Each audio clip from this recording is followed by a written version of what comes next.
So these are the directions to create the painting effect in Photoshop. In order to get started, we need to get the image that you saved at home or uploaded at home to your Google Drive account down to your desktop folder. So the way how this is going to work is you are going to follow these steps right here. Go to Google Drive and follow these 5 steps. So I'm going to go through those steps with you right now. First, we need to go to our Google Drive account, and then we need to locate and highlight the images that we would like to download.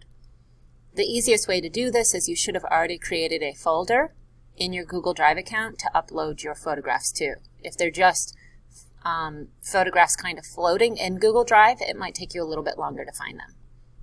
So once you find them and they've been highlighted, then you just simply download them. As you can see here, we are going to most likely create 1 to 3 images for this project, and then you would turn in your most successful one to me. Alright, so to get started, if you're not sure how to get to your drive, here's Classroom, and then up here you just simply click on this and then you would open your drive. I have a lot of different folders in my drive, so I'm going to go here. And then the project, I named it for the folder is Painting Effect. Again, you guys hopefully put them in a specific folder to help you. And then again, I also have my folder here. It says these are the photos that I'm going to share with you guys.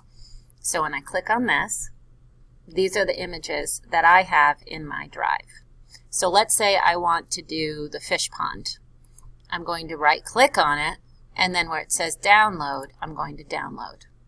It scans for viruses, and then down here, as long as it's a JPEG, I remember at the beginning of class, or I'm sorry, at the beginning of the quarter, I ended up defaulting all JPEGs to open in Photoshop. So this should, once you click on it, automatically launch Photoshop. If it does not, call me over and I can help you. And then there's my project opened in Photoshop. So let's see what the directions say after that. So right click download and then click the file located in the bottom left of your screen, which we just did, and this should launch Photoshop. That's it. And then as soon as you do it, you need to do a file save as, and you have to make sure that you're navigating to desktop your folder. And we're going to name it last name painting. So I'm going to come in here and I'm going to do file save as. And right now, see how it landed in the downloads folder? I don't want it to stay there. So I'm going to do desktop, my folder, and I need to name it last name, and I believe it was painting. Let's go back and look. Last name painting. Painting. And we are switching this to a PSD, and I am pressing save. You'll see up here it's changed from last name painting.psd, and you can also see that my file is in RGB. And here it says make sure the file is RGB.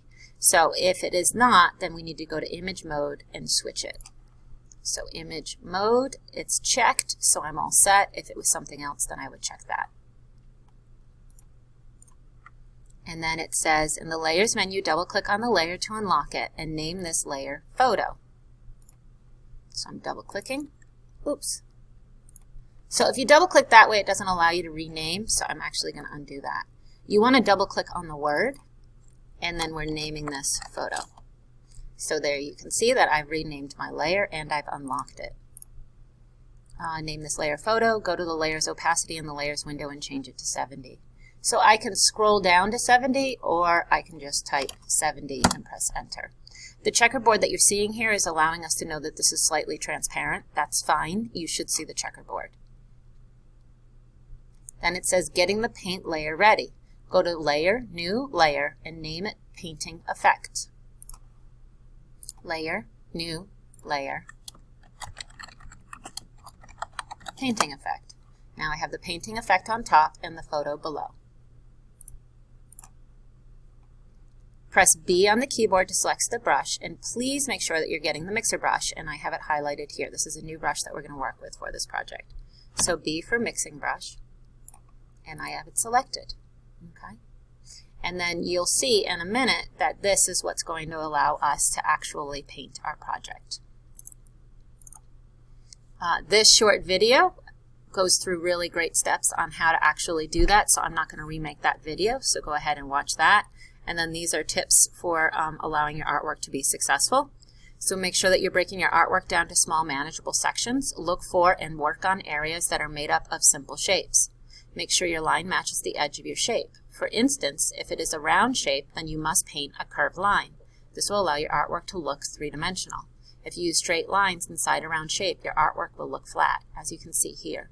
So this is all circles, but then by adding a straight flat line, it's making it look flat like a pancake. This is making it look rippled because of the line, and then the darker shadow and the lighter shadow. And then this is making it look smooth. So inside your artwork, you want to make sure that your brush is creating the form that you want. And here's some more examples. So here, when I go to brush, I'm going to actually want to do curved lines on this instead of straight up and down lines. The same with this. So I would do each individual leaf or shape as I'm working.